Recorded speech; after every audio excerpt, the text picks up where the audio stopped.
A Werewolf Shifter Romance, written by Amelia Hart. Chapter 1. The Curse Awakens. The great hall of Valdoria Castle blazed with torchlight and celebration. Tapestries depicting ancient wolf hunts hung from stone walls that had weathered 3 centuries of storms, while servants moved between long wooden tables carrying platters of roasted venison and honeyed bread. The air smelled of pine smoke and spiced wine, and laughter echoed off vaulted ceilings carved with symbols of the moon goddess. Isabel Silvercrest stood beside the throne, one hand resting on the slight swell of her belly that had only recently begun to show. 3 months. She was 3 months along with the heir to Valdoria, and the kingdom had celebrated for a week when the royal healer confirmed what she had already known in her heart. The mate bond between her and Varian had sung with the knowledge before any physical signs appeared. "My Luna looks troubled." Varian's deep voice rumbled beside her, and she felt the warmth of his hand covering hers. Even through layers of silk and wool, the touch sent sparks of awareness through her skin. The mate bond had not dulled in the 2 years since their joining ceremony, when he had marked her before the entire kingdom, and she had marked him in return. She turned to meet his gaze. Varian Stoneheart was a man who commanded attention simply by existing. At 32 years old, he carried the weight of leadership in the set of his broad shoulders and the assessing intelligence in his blue-gray eyes. Dark brown hair fell to his shoulders, and a well-trimmed beard framed a strong jaw, marked by a single scar from a battle fought before Isabel had known him. He was beautiful, in the way mountains were beautiful. All harsh lines and unyielding strength, yet his touch on her hand remained gentle. "Just tired," she said, forcing a smile. "Your son has decided to make his presence known at the most inconvenient times." "My daughter, you mean?" Varian's lips curved, and the severity of his features softened into something that made her chest ache. He only smiled like that for her, she knew. The courtiers and lords who filled the great hall would have been shocked to see their formidable Alpha King look so unguarded. "We shall see who is correct." She squeezed his hand, drawing strength from the steady presence of him. The mate bond thrummed between them, a living thing that connected their wolves on a level beyond words. She could feel his contentment, his pride, his fierce protectiveness. It made what she suspected even more terrifying, because something was wrong. She had felt it for days now, a creeping weakness in her wolf that had nothing to do with pregnancy. Female shifters carried and birthed children without difficulty. Their wolves protected the unborn, making pregnancy safer for their kind than for humans. Yet Isabel's wolf felt distant, as if a fog had settled between her human consciousness and the beast that lived beneath her skin. "My lord, my lady," Lord Brennan, head of the Royal Council, approached with a deep bow. His gray beard nearly touched the floor. "The hour grows late. Perhaps the Luna should rest? We would not wish to overtax her in her delicate condition." Delicate. Isabel resisted the urge to bare her teeth. She was Luna of Valdoria, marked and bonded to the Alpha King himself.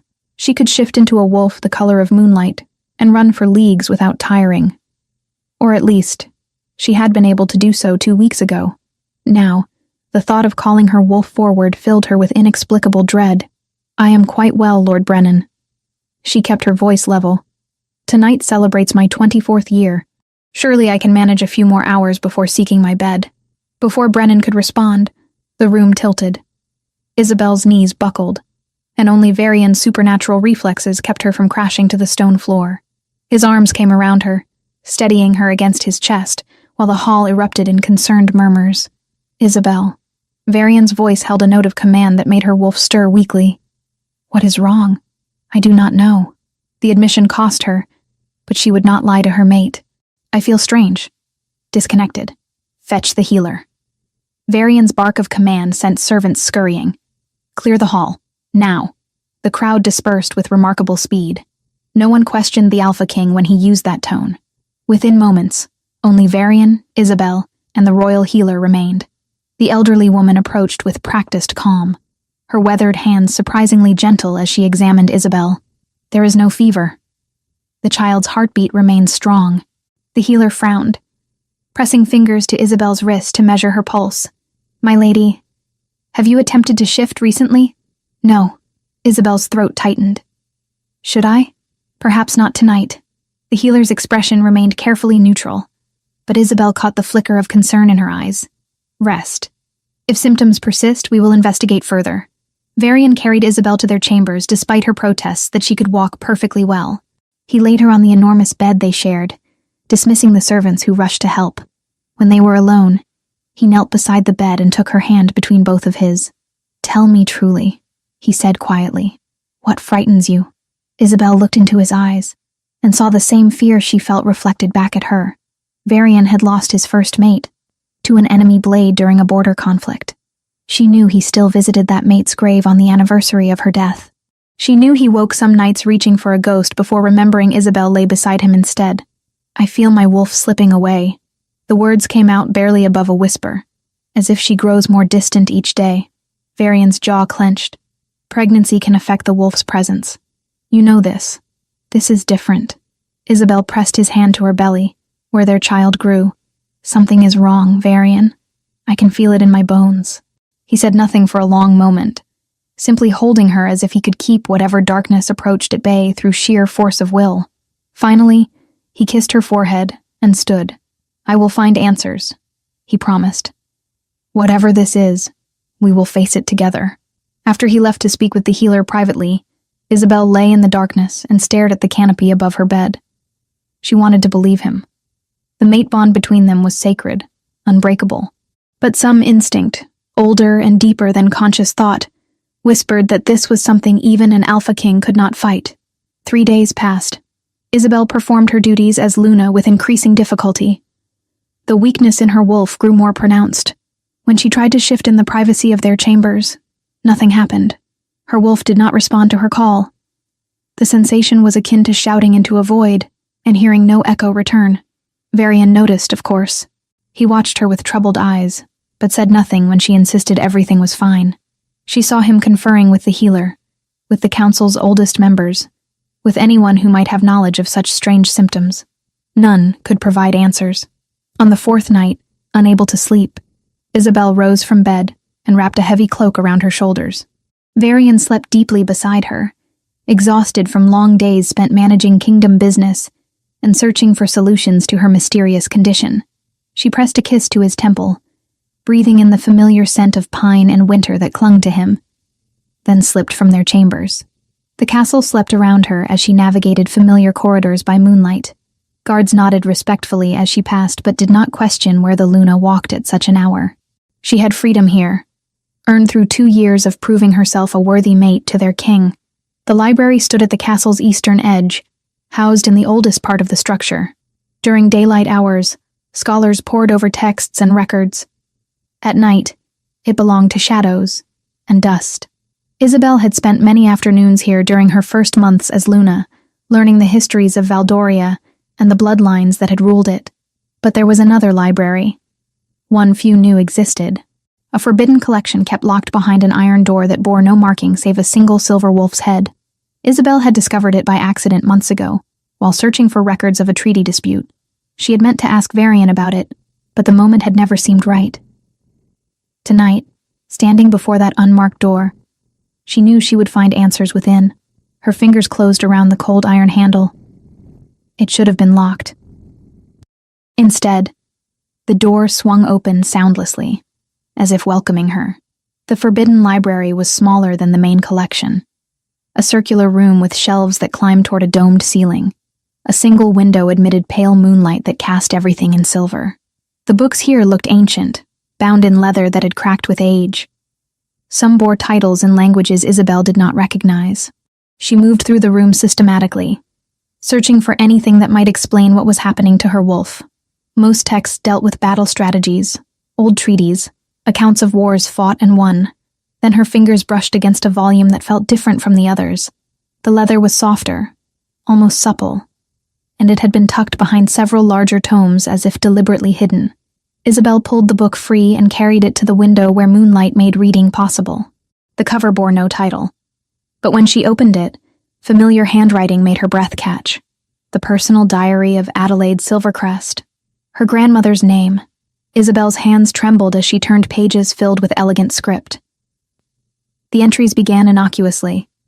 Observations about weather, notes about household management, commentary on court politics.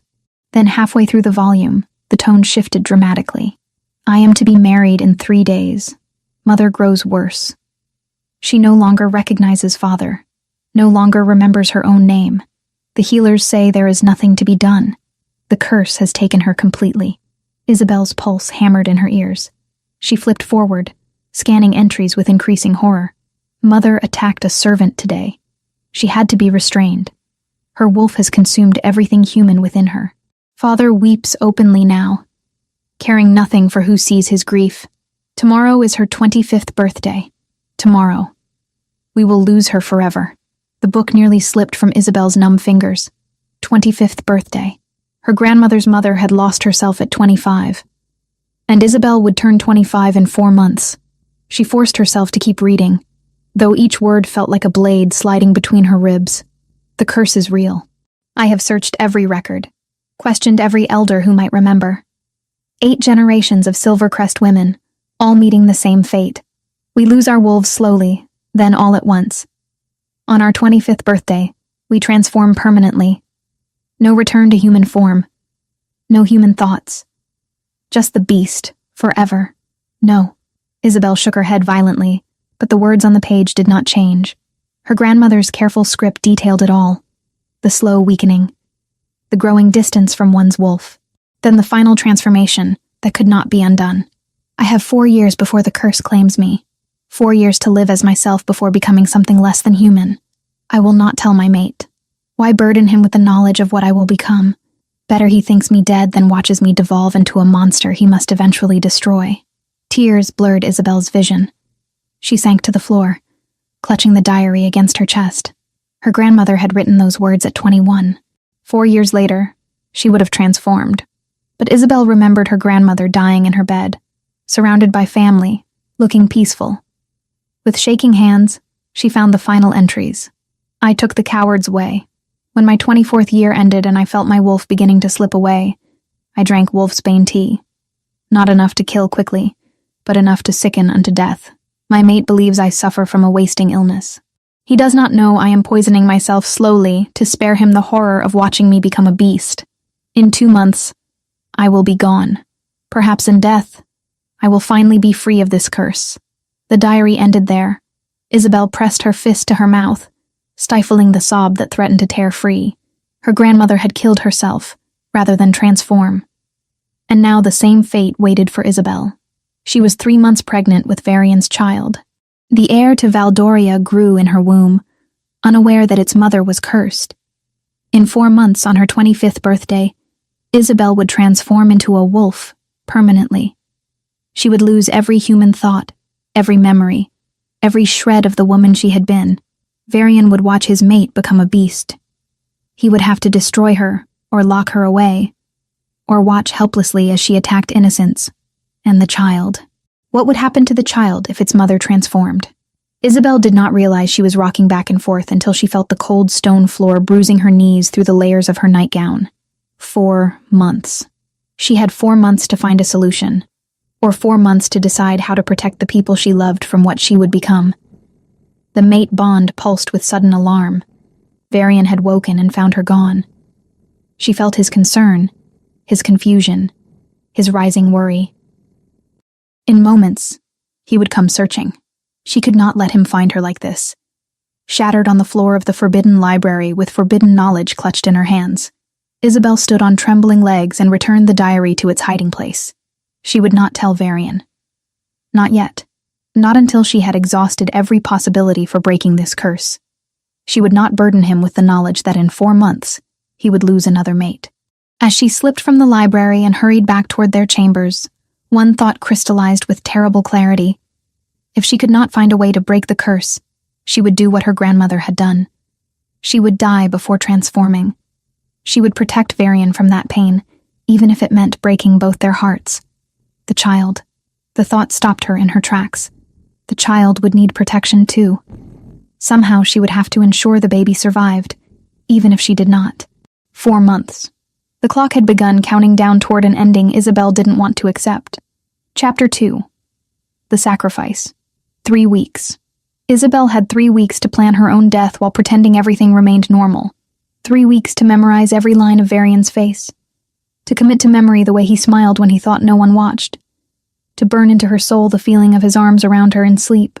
3 weeks to say goodbye to the life she had built, without anyone knowing she was saying goodbye at all. She moved through each day wearing a mask of calm she did not feel.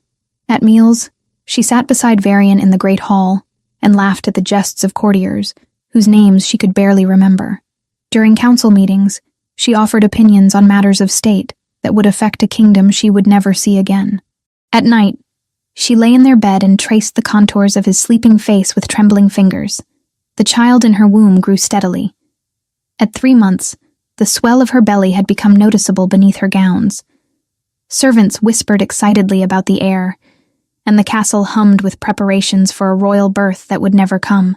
Isabel felt the baby move sometimes, small flutters that made her heart crack further with each passing day. Her wolf continued to fade. By the 2nd week, she could barely sense the beast that had lived within her since childhood. Attempting to shift became impossible. The transformation that should have been as natural as breathing simply would not come when she called. She was losing herself piece by piece, and there was nothing anyone could do to stop it. "The hunt takes place in 5 days," Varian said one evening as they prepared for bed. He sat on the edge of their mattress, removing his boots. "The northern forests have been scouted. The game is plentiful this season." Isabel's hands stilled on the laces of her gown. The royal hunt. It happened twice yearly, a tradition that allowed the Alpha King to demonstrate his prowess, while strengthening bonds with the nobles who joined him. She had ridden beside Varian during the last hunt, her wolf singing with joy at the chase. "I may not join you this time," she said carefully. The healer advised against strenuous activity. Varian turned to look at her, concern darkening his features. "Has something changed?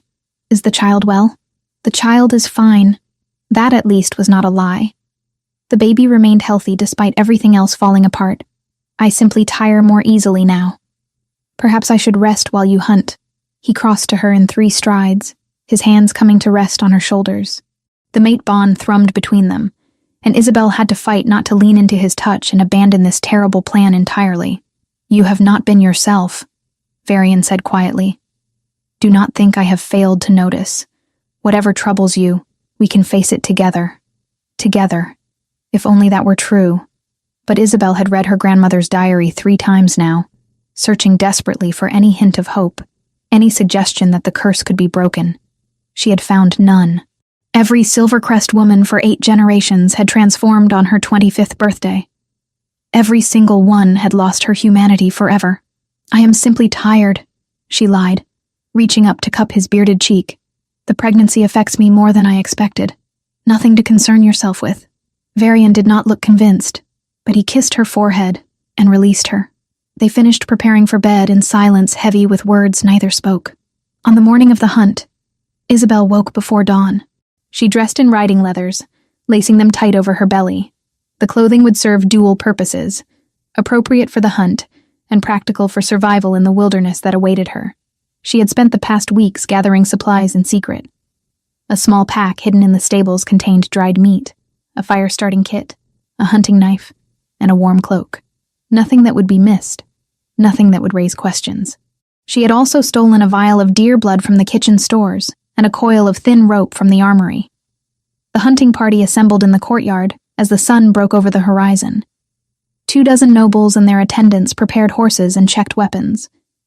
Varian sat astride his massive gray stallion, looking every inch the warrior king he had been before taking the throne. His bow and quiver hung from the saddle, and a sword rested at his hip. He smiled when he saw her approaching. "You changed your mind.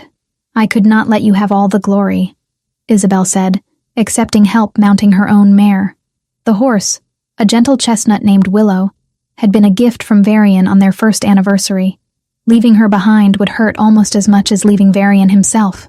The ride north took most of the morning. The hunting party moved through farmland and villages where people emerged from homes to watch their king pass. Children waved and called blessings. Isabel waved back, memorizing their faces, their joy, the simple beauty of a kingdom at peace. The northern forests began where cultivation ended. Ancient trees rose like pillars holding up the sky, their branches forming a canopy so dense that little sunlight reached the forest floor.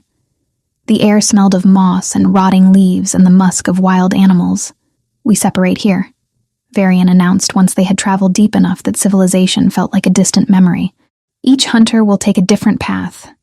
We reconvene at sunset. Whoever returns with the finest kill wins the day's honors. The nobles dispersed with competitive grins and good-natured boasts. Isabel waited until most had vanished into the trees before choosing her own direction. She guided Willow northeast, away from the main hunting routes, toward the area she had scouted 3 days prior. The region was known for bears. Large, aggressive, and territorial, they represented genuine danger, even to shifters. A bear attack would be believable. More importantly, a body mauled by a bear would be unrecognizable, which meant no one would question why a corpse could not be found. Isabel rode for an hour before finding what she sought. Fresh bear tracks marked the soft earth near a stream. The prints were enormous, belonging to a male bear in its prime. Perfect. She dismounted and tied Willow to a tree, then retrieved her hidden pack. Her hands shook as she opened the vial of deer blood. She had thought through this plan 100 times, but now that the moment had arrived, doubt crept through her resolve. This would destroy Varian. The mate bond between them would tear like a wound that never healed. He had already lost one mate. Losing another might break him completely. But what choice did she have? In 4 months, she would transform into a mindless beast. Better he grieve a dead mate than watch her devolve into something that wore her face, but held no recognition in its eyes. Better he remember her as she was now than see her reduced to an animal that had to be caged or killed. Isabel poured deer blood over her torn dress, her riding gloves, the ground around her. She used the knife to cut herself along her arms and hands, just deep enough to add her own scent to the scene. Pain flared bright and sharp, but she welcomed it. Pain meant she still felt something. Pain meant she was still human. She removed her wedding ring, the silver band Varian had placed on her finger while speaking vows before the entire kingdom. The ring was engraved with symbols of the moon goddess, and their pack emblems intertwined. She pressed it to her lips, then dropped it in the dirt near the largest bear print. The blood made it look like it had been torn from her hand. Willow whinnied nervously, smelling the blood and sensing danger. Isabel untied the mare and used the knife to score shallow wounds along the horse's flank. The animal reared and bolted, crashing through the underbrush in panicked flight. Her saddle remained strapped to her back, adding authenticity to the scene. Now came the hardest part. Isabel retrieved the rope and found 2 trees growing close together. She wrapped the rope around both trunks at chest height, pulling it taut. Then she mounted her pack, took one last look at the carnage she had created, and ran. She sprinted directly at the rope, timing it perfectly. The cord caught her across the chest and stomach, knocking the breath from her lungs and sending her tumbling backward. She hit the ground hard, tasting blood where she had bitten her tongue. More blood for the scene, more evidence of violence. Isabel lay gasping for several minutes, waiting for the pain to subside. When she finally stood, she untied the rope and gathered it into her pack, erasing that particular piece of evidence. Let them think the bear had knocked her from her horse. Let them think she had fought desperately before being dragged away to be devoured. The sound of hoofbeats in the distance sent Isabel diving behind a fallen log. She pressed herself flat against the moss-covered bark, hardly daring to breathe. A rider passed within 20 yards, one of the noble hunters following a deer trail. He did not glance in her direction. When silence returned, Isabel rose and melted into the forest like a ghost. She moved north, away from the hunting grounds, away from the kingdom, away from everything she had ever known. Each step felt like tearing away a piece of her soul, but she forced herself onward. By the time sunset painted the sky crimson, she had traveled leagues. Behind her, she knew the hunting party would be gathering. They would notice she was missing. They would search, and they would find the blood, the signs of struggle, the wedding ring lying in the dirt beside bear tracks. Varian would come. He would follow those tracks, rage incarnate, and he would kill the bear responsible. He would search desperately for her body, refusing to believe she was truly gone. And when no trace could be found, he would have to accept that his mate had been torn apart and consumed, her bones scattered through the wilderness. The thought of his grief nearly drove Isabel to her knees.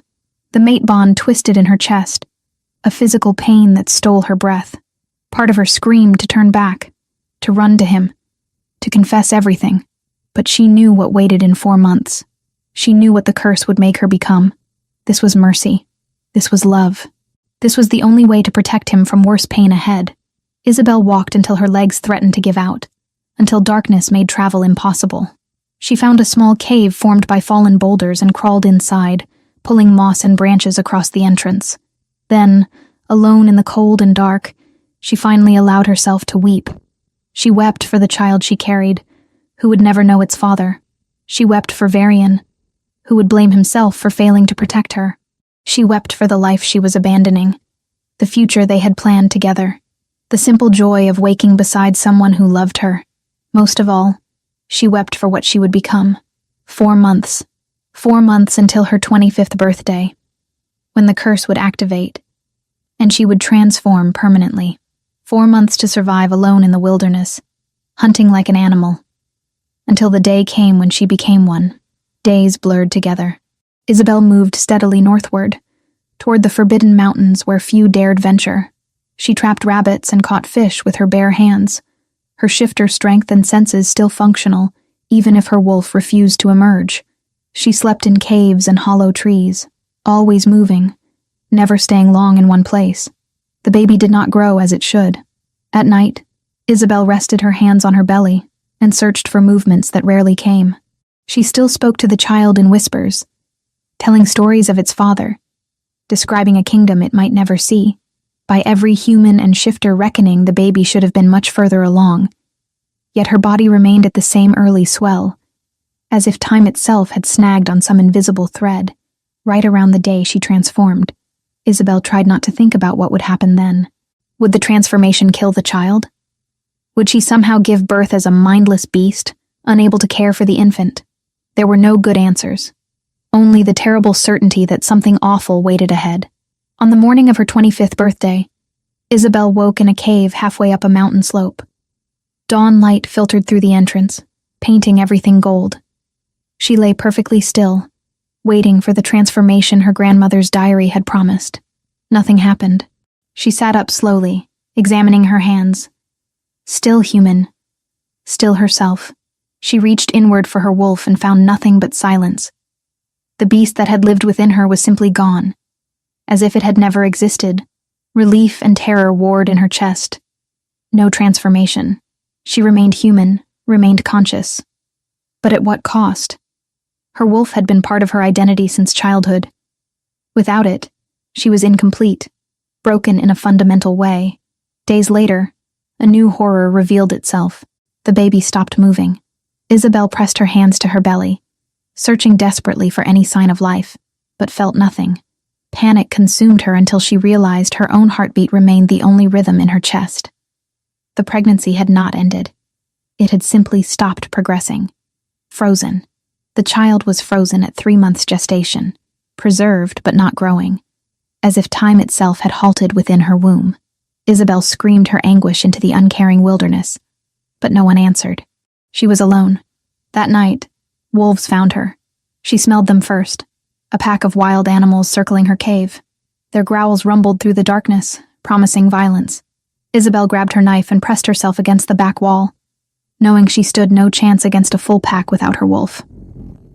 The alpha male entered first, larger than any wolf she had seen. His fur was silver gray, his eyes amber and intelligent. He approached slowly, sniffing the air, taking her measure. Behind him, a dozen more wolves waited. "Stay back," Isabel whispered, though she knew they could not understand human speech. The alpha paused, his massive head tilted as if listening. Then, impossibly, she heard his response. Not in words, but in impressions. Curiosity, recognition, acceptance. Isabel's breath caught. This was not the telepathic bond shifters shared with their pack. This was something older, something primal. She was hearing the wolf's thoughts directly, animal to animal, through some strange connection she did not understand. The alpha approached, until his muzzle nearly touched her face. He sniffed her thoroughly, then made a soft chuffing sound. The pack relaxed. One by one, they entered the cave, and settled around her as if she belonged to them. Isabel lowered her knife with shaking hands. The wolves pressed close, their warmth driving away the chill. The alpha rested his head on her lap, a gesture of trust and protection. She was not alone after all. as exhaustion finally claimed her. Isabel Silvercrest, former Luna of Valdoria, slept surrounded by wolves. 3 years would pass before she saw another human face. 3 years of survival, of becoming something neither fully human nor truly beast. 3 years of waiting for an end that never came. But tonight, she simply slept, and the wolves stood guard. Chapter 3. The Long Vigil. 3 years changed a man in ways both visible and hidden. Varian Stoneheart stood at the window of his private chambers and watched dawn break over Valdoria with eyes that no longer saw beauty in the light. The kingdom spread below him, villages and farmland arranged in neat patterns, smoke rising from chimneys as people woke to begin their daily labors. They went about their lives believing their king protected them, believing he remained strong and unwavering. They were wrong. The man who stared out that window bore little resemblance to the Alpha King, who had once laughed freely in the Great Hall. At 35, Varian looked a decade older. Gray streaked through his dark hair, concentrated at his temples, and threaded through his beard. Lines had carved themselves deep around his eyes and mouth. His shoulders, though still broad, carried a weight that had nothing to do with muscle and everything to do with grief. The mate bond had never truly severed. When Isabel died, it had torn rather than broken cleanly, leaving ragged edges that continued to bleed. Varian felt it constantly, a phantom limb that ached regardless of whether he acknowledged the pain. Some nights, he woke reaching for her, his hand closing on empty space where her warmth should have been. 3 years. 1,095 days since he had knelt in the dirt beside bear tracks and found her wedding ring lying in blood-soaked earth. He had killed that bear with his bare hands, torn it apart in a fury that terrified even his most hardened warriors. Then he had searched. For weeks he had combed those forests, refusing to believe she was truly gone, refusing to accept that nothing remained to bury. Eventually, duty had dragged him back to the castle. A kingdom could not function without its king, no matter how that king wished to disappear into the wilderness and never return. "My lord," Lucian's voice came from the doorway. "The council awaits." Varian did not turn from the window. His younger brother had become a frequent presence over the past 3 years, always hovering, always offering advice Varian had not requested. Lucian was 29 now, ambitious in ways that grew more obvious each month. "Let them wait," Varian said flatly. "They grow restless. The matter of succession cannot be ignored indefinitely." Lucian stepped into the room uninvited, his boots clicking against stone. "You are still young. Strong. The kingdom needs heirs, brother. You must take a new Luna." The word slammed into Varian like a physical blow. He turned slowly, pinning Lucien with a stare that had made grown warriors step back. "I have a Luna." Had. Lucien had the decency to look uncomfortable, but he pressed forward anyway. "Isabel is dead, Varian. 3 years dead. The kingdom mourned with you, but life continues. You cannot cling to a ghost." Varian's hands clenched into fists. His wolf surged forward, wanting to teach his brother the price of speaking Isabel's name so casually. Only years of iron control kept him from shifting and ripping Lucian's throat out. "Get out," Varian said quietly. The words held more menace than any shout. Lucian raised his hands in a placating gesture and retreated. "Think on it, brother. The council will not remain patient forever." When the door closed, Varian released the breath he had been holding. His wolf settled reluctantly, still growling at the perceived insult to their mate. Their dead mate, as Lucian so helpfully reminded them. Varian returned to the window. Far beyond the castle walls, beyond the farmland and villages, the northern mountains rose against the horizon. The Forbidden Mountains, where few dared venture. Where Isabel had been killed and consumed, her bones scattered by scavengers until nothing identifiable remained. He should stop visiting her cenotaph. He knew this. The empty tomb in the royal cemetery served no purpose except to reopen wounds that refused to heal. Yet every night, after the castle slept, he found himself standing before that monument. Sometimes he spoke to her. Sometimes he simply stood in silence, trying to feel some echo of the bond they had shared. Tonight would be no different. The council meeting dragged on for hours. Lord Brennan, older and grayer than he had been 3 years ago, droned about harvest yields and trade negotiations. Other lords offered opinions on border disputes and tax levies. Varian listened with half his attention, responding when necessary. but his mind remained elsewhere. And finally, my lord, the matter of royal succession. Brennan cleared his throat nervously.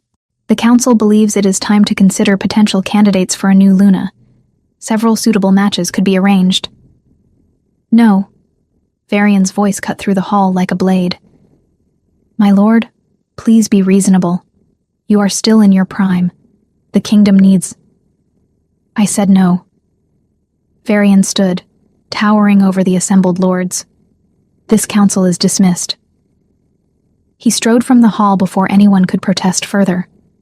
Behind him, he heard the murmur of concerned voices, Lucien's among them. Let them talk. He had given them 3 years of efficient governance despite his grief. They would not have his heart as well. The sun had set by the time Varian emerged from the castle. Guards snapped to attention as he passed, but he waved them away when they moved to follow. This was a journey he made alone. The royal cemetery occupied a hill overlooking the castle. Ancient trees surrounded it, their branches forming a canopy that blocked out the stars. Isabel's cenotaph stood near the center, a simple monument of white stone carved with symbols of the moon goddess. Fresh flowers lay at its base, replaced daily by servants who understood their king's grief. Varian knelt in the grass, his fingers tracing the letters of her name. 3 years, he said quietly. Everyone tells me to move forward, to take a new mate, produce heirs, forget you ever existed. He laughed bitterly, as if the mate bond could simply be replaced, as if you were no more significant than a piece of furniture that wore out and needed replacing. The wind rustled through leaves overhead, but no answer came. The dead did not speak, no matter how desperately the living wished otherwise. I dream of you, Varian continued. Every night I see you. Sometimes you are laughing, the way you used to laugh when you thought no one watched. Sometimes you are calling for help, and I cannot reach you. I wake up, and the bed is cold, and I remember all over again that you are gone. His voice broke on the final word. Varian pressed his forehead against cold stone and allowed himself this moment of weakness. Here, alone with only the dead for company, he could be something other than the Iron King his people needed. My lord? The voice was female, elderly, and unfamiliar. Varian surged to his feet, hand going to the sword at his hip. An old woman stood at the cemetery entrance, her form barely visible in the darkness. She wore simple traveling clothes and leaned heavily on a walking stick. Her hair fell white and loose around her shoulders, and her eyes caught moonlight in a way that made Varian's instincts scream danger. Who are you? He demanded. How did you get past the guards? I am Alara, the woman said, moving closer with surprising speed, for one who appeared so frail. I am a seer, my lord, and I have come because the dead sent me dreams. Leave. Varian's tone held no room for argument. I have no patience for charlatans seeking coin by preying on grief. She does not rest here. Alara stopped before Isabel's cenotaph, tilting her head as if listening to something only she could hear. The Luna you mourn. She does not lie in this earth. She lies nowhere, Varian said through gritted teeth. Her body was never recovered. Now leave before I have you thrown out. She runs with wolves where the moon touches eternal snow. The seer's eyes had gone distant, unfocused. 3 winters she has survived. 3 winters of becoming something neither beast nor woman. She waits, Alpha King. She waits for you to find her. The word struck Varian like lightning. For 3 heartbeats he could not breathe, could not think. Then fury crashed through him. This woman dared to give him false hope, to dangle the impossible before him simply to earn favor or coin. Get out, he snarled. Guards! Warriors came running at his shout. Alara did not resist as they seized her arms. Instead, she reached into her cloak with her free hand and withdrew something that gleamed silver in the moonlight. Wait, Varian commanded. His heart had stopped in his chest. The seer held a medallion on a delicate chain.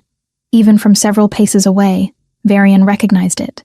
The design was unmistakable, a wolf's head surrounded by crescent moons, the symbol of the Silvercrest bloodline.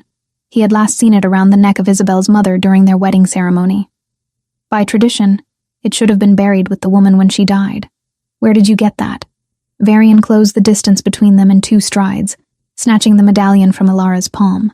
The metal was warm, as if recently worn. Where? The Forbidden Mountains. Ilara said simply.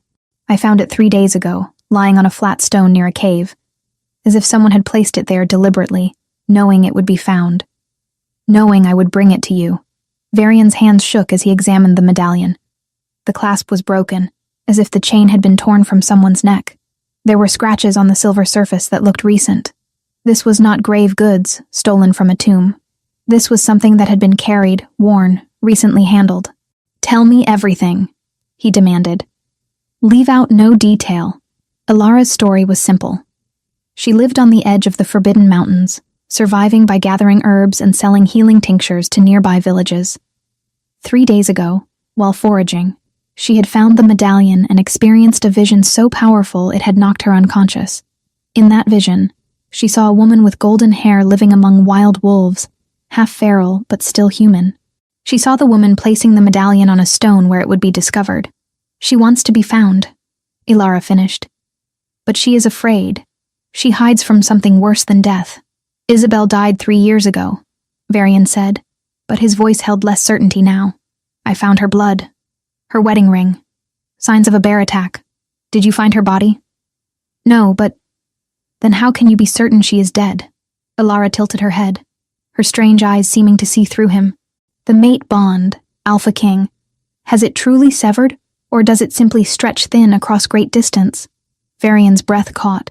He had always assumed the torn, aching sensation was the bond breaking. But what if Ilara was right? What if the bond remained intact, simply stretched and strained by distance, and whatever circumstances kept Isabel from returning? If you lie to me, he said quietly, if this is some trick to manipulate a grieving mate, I will hunt you to the ends of the earth. Do you understand? I understand. Ilara bowed her head. All I can offer is what I have seen and what I have found. The rest is for you to discover. Varian dismissed the guards and questioned the seer for another hour, extracting every detail she could remember about the location where she had found the medallion. Then he sent her away with coin and instructions to wait in the village. If her information proved true, he would reward her handsomely. If false, well, she would have the coin as payment for giving him a few hours of desperate hope. He spent the night pacing his chambers, the medallion clutched in his fist. This could be nothing. A grave robber's cast-off, picked up by a delusional old woman who saw visions in clouds. But it could also be something more. The mate bond thrummed in his chest, and for the first time in 3 years, it did not feel solely like pain. By dawn, his decision was made. Assemble a group, he told his captain of the guard. 8 of our best. We ride north within the hour. Lord Brennan protested when he heard, My lord, this is madness. A wild chase based on the words of some hedge witch. You cannot abandon your duties for... I can do whatever I wish, Varian interrupted. I am your king. Lucian tried as well, cornering Varian in the armory as he selected weapons for the journey. Brother, please reconsider. The Forbidden Mountains are treacherous. If something happens to you, the kingdom will survive a few weeks without me, Varian said. His tone clipped. Lord Brennan and the council will govern in my absence. Under the Regency Charter I signed at dawn. He strapped a sword to his hip and slung a bow across his back. You have been training for this your whole life, have you not? Consider it practice for the responsibility you so clearly desire.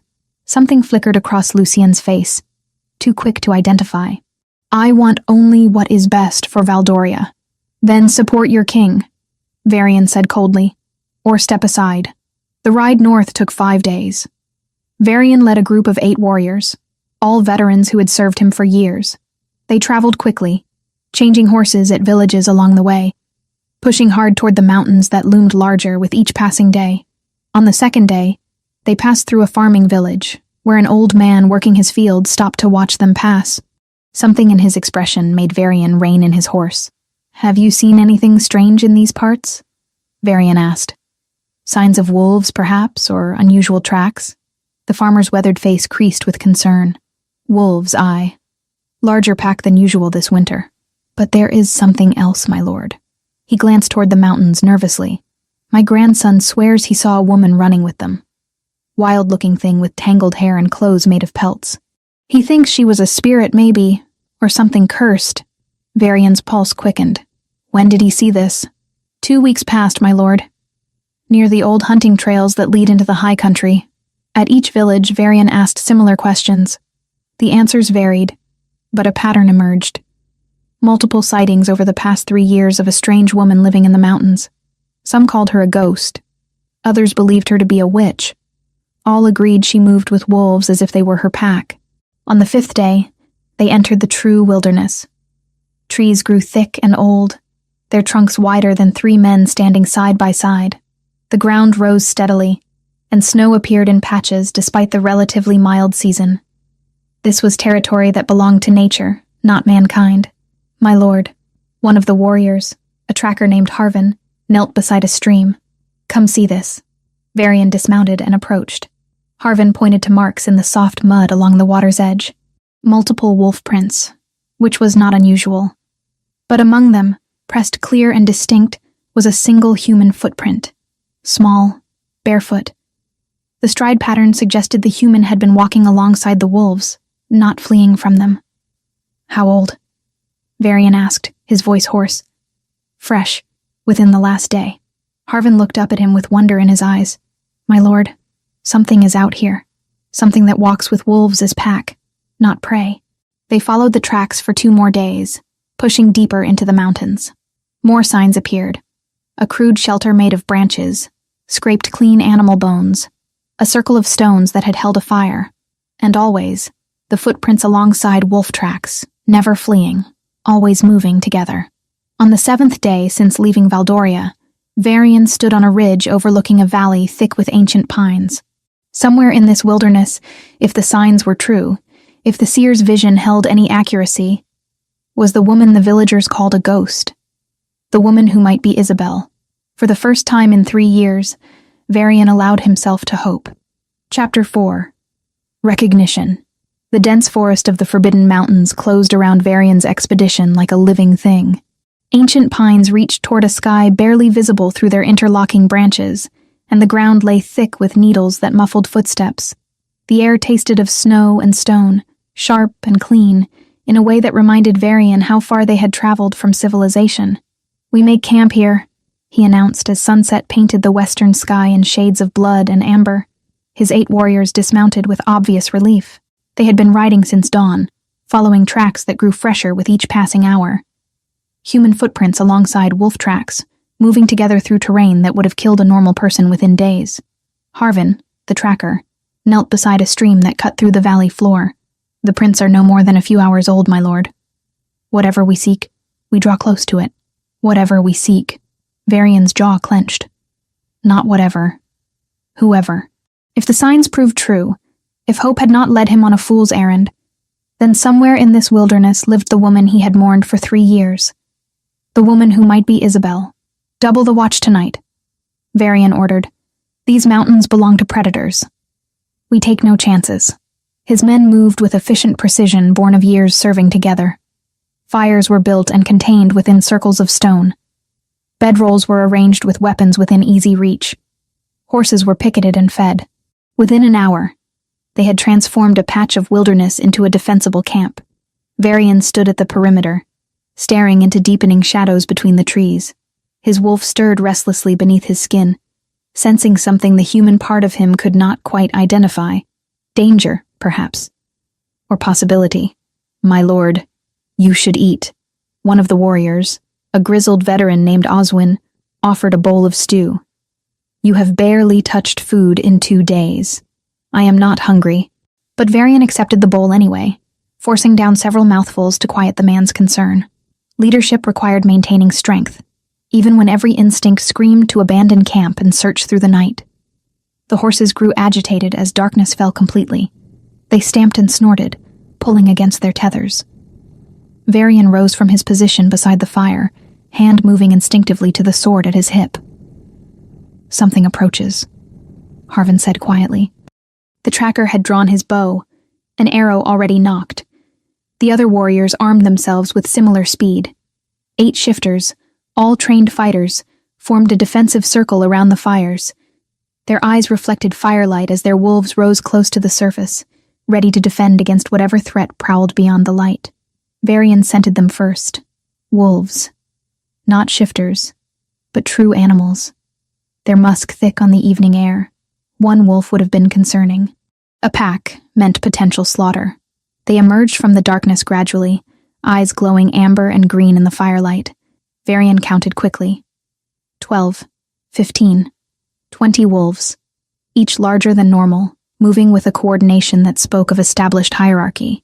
The alpha male led them, his silver-gray fur almost luminous against the darkness. "Do not attack," Varian commanded, his voice carrying the weight of absolute authority. "Hold position." The wolves circled the camp slowly, assessing. Their body language held no aggression, only careful evaluation. The alpha stopped directly across the fire from Varian, tilting his massive head as if measuring the alpha king against some unknown standard. For several heartbeats, man and wolf stared at each other. Then the alpha's ears swiveled backward, responding to something only he could hear. The entire pack turned as one, facing back toward the forest. Through the morning mist that had begun to creep along the ground, came a figure. She moved like smoke through the trees, barely disturbing the undergrowth. Dawn light, pale and uncertain, caught on tangled golden hair that fell past her shoulders in matted waves. She wore clothes fashioned from animal pelts, roughly sewn but functional. And her feet were bare despite the cold. Dirt and old scars marked skin that had once been soft, but it was her eyes that stopped Varian's heart in his chest. Violet, even from 20 paces away, even half hidden behind a curtain of wild hair. Those eyes burned with a color he had only ever seen once before. Isabel. The name escaped him as barely more than a whisper, but in the silence of dawn it carried clearly. The woman froze. Her hand, raised to push aside a low-hanging branch, trembled. She stared at him with an expression that cycled rapidly through emotions. Shock, recognition, longing, and finally, terror. Varian took a step forward, before conscious thought could stop him. The wolves responded instantly, their bodies tensing, growls rumbling low in their throats. The woman shook her head sharply, a gesture of warning that needed no words. "It is you," Varian said, his voice rough with 3 years of grief suddenly demanding acknowledgement. "I buried an empty coffin. I mourned a ghost. But you are here. You are alive." Isabel opened her mouth. No sound emerged. She tried again. And this time a broken noise escaped, neither word nor cry but something desperate and anguished. Tears tracked clean lines through the dirt on her cheeks. Behind Varian, his warriors stood frozen in shock. They knew their king's history. They knew he had lost his Luna to a bear attack 3 years past. Yet here stood a woman who bore an impossible resemblance to the painting that hung in Valdoria's great hall. "My lady," Oswin breathed. It cannot be. But it was. Varian knew it in his bones. Knew it in the way his wolf surged forward, howling recognition. Knew it in the sudden explosive reawakening of a bond he had thought torn beyond repair. The mate bond slammed into him with the force of a physical blow. 3 years of dormancy shattered in an instant. And suddenly he could feel her again. Her fear crashed over him in waves. Her confusion and desperation battered against his consciousness. Her love, buried deep but still burning, flickered like a candle flame that had somehow survived a hurricane. Varian staggered, dropping to one knee as the intensity threatened to overwhelm him. His chest felt like it was being torn open and stitched back together simultaneously. The bond was not gentle in its reawakening. It roared through him, demanding acknowledgement, demanding recognition, demanding that he accept what his eyes already knew. Across the space that separated them, Isabel had fallen to her knees as well. Her hands pressed against her chest, her mouth open in a silent scream. The wolves surrounded her protectively, but they did not attack. They watched their human packmate suffer through something they could not understand. "Isabel!" Varian forced himself to his feet, though his legs shook with the effort. "Please, let me approach. I will not hurt you. I swear it." She shook her head violently. When he took another step forward, the alpha wolf placed himself directly between them, bearing fangs that could tear out a man's throat in a single bite. "I have searched for you," Varian continued, keeping his voice low and steady, despite the chaos raging through the bond. 3 years. Every day I have mourned you. Every night I have dreamed of you. Tell me what happened. Tell me why you left. Just please, please, do not run from me again." Isabel's violet eyes met his, and in their depths, he saw devastation. She raised one trembling hand and placed it over her heart. Then she pointed at him. The gesture was simple, but its meaning crashed through Varian with terrible clarity. She had left to protect him. Whatever had driven her to stage her own death, whatever had kept her hidden in these mountains for 3 years, she had done it because she believed it would spare him something worse than grief. "What are you protecting me from?" he asked. "What could possibly be worse than believing you dead?" But Isabel had no voice to answer. She rose unsteadily to her feet, and the wolves rose with her. For a moment, she simply stood there, drinking in the sight of him as if memorizing every detail. Then, with a small sound that might have been a sob, she turned and fled. The wolves followed instantly, melting back into the forest as silently as they had appeared. Within seconds, the clearing stood empty except for Varian's shocked expedition. "My lord." Harvin's voice was barely audible. Was that truly— Yes. Varian's hands clenched into fists. His entire body shook with the need to give chase, to shift and run her down, to refuse to let her escape again, but he forced himself to remain still. She had wolves at her command, and she knew this territory far better than he did. A pursuit would only drive her further away. "We establish permanent camp," he announced, his voice carrying command despite the tremor underneath. "Build proper shelters. Hunt for supplies. We will not leave these mountains without her." The warriors exchanged glances, but obeyed without question. They were loyal men who had followed their king into the wilderness on what everyone else had called a madman's quest. Now that quest had proven true, and they would see it through to the end. Over the following days, Isabel watched from the shadows. Varian felt her presence through the bond, a constant awareness of her proximity. Sometimes she came close, near enough that he caught glimpses of golden hair through the trees. Other times she remained distant, though never so far that the bond stopped singing between them. He tried approaching several times. Each attempt ended the same way: wolves blocking his path, Isabel retreating, the distance between them refusing to close. She was terrified of something, and until he understood what, she would continue to run. On the 3rd day, Oswin voiced the question the entire camp had been thinking. "My lord, what do we do? She will not come to us, and we cannot catch her without driving her further into the wilderness." Varian stared at the trees where he had last seen violet eyes watching. The mate bond thrummed in his chest, alive again after 3 years of painful silence. He could feel Isabel's presence even now, hovering just beyond sight, torn between the desire to approach and the fear that kept her hidden. "I go alone," he said finally. "She does not fear me.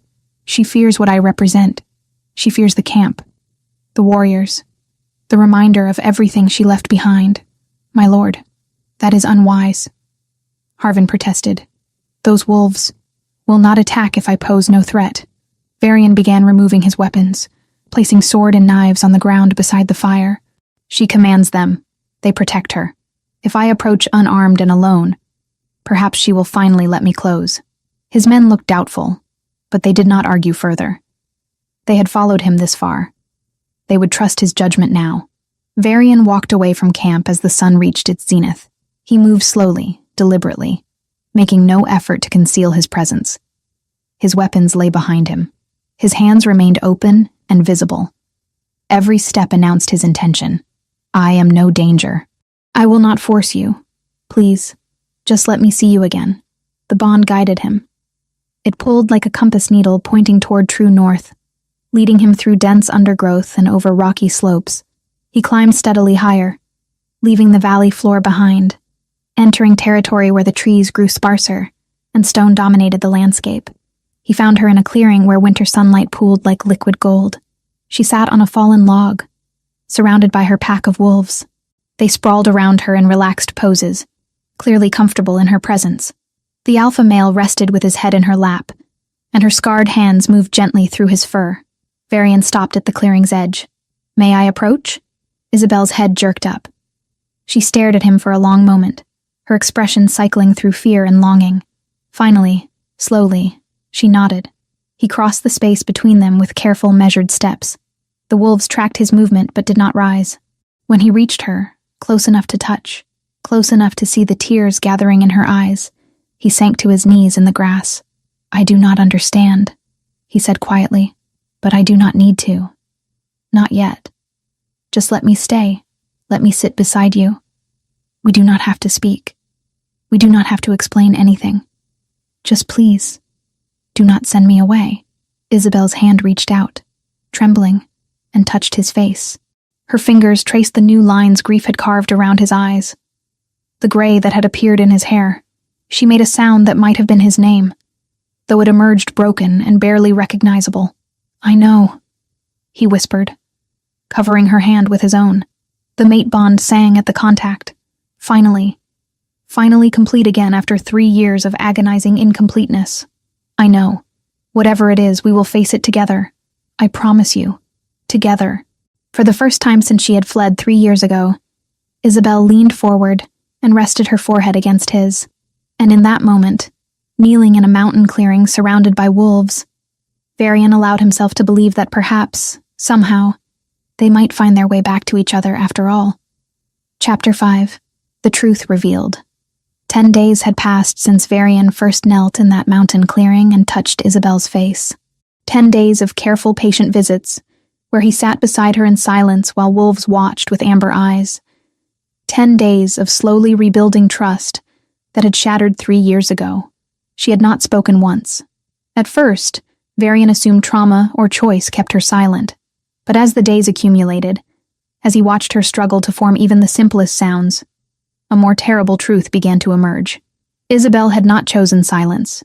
She had lost the ability to break it. The realization struck him on the morning of the 11th day. He found her in the same clearing as always, surrounded by her pack.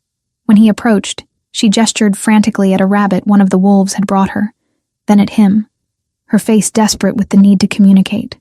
But when she opened her mouth, only broken sounds emerged, syllables that held no meaning. Fragments of language that refused to coalesce into words. You cannot speak, Varian said quietly, settling onto the fallen log beside her. Can you? Isabel's expression crumbled. She shook her head, tears spilling down cheeks weathered by 3 years of mountain living. Her hands moved to her throat, pressing as if she could somehow force words through sheer will. Nothing came. Varian's chest tightened. He had imagined their reunion 1,000 different ways during those 3 years of mourning. In every version, she explained. She told him why she left, what drove her to stage her own death, what kept her hidden in these mountains. He would understand, forgive, and bring her home where she belonged. He had never imagined she might lack the voice to explain it all. Then show me, he said, taking her scarred hands in his. However you can. Draw it, gesture it, make me understand. Please, Isabel. I need to know why. She stared at him for a long moment, those violet eyes searching his face as if memorizing features she had not seen in years.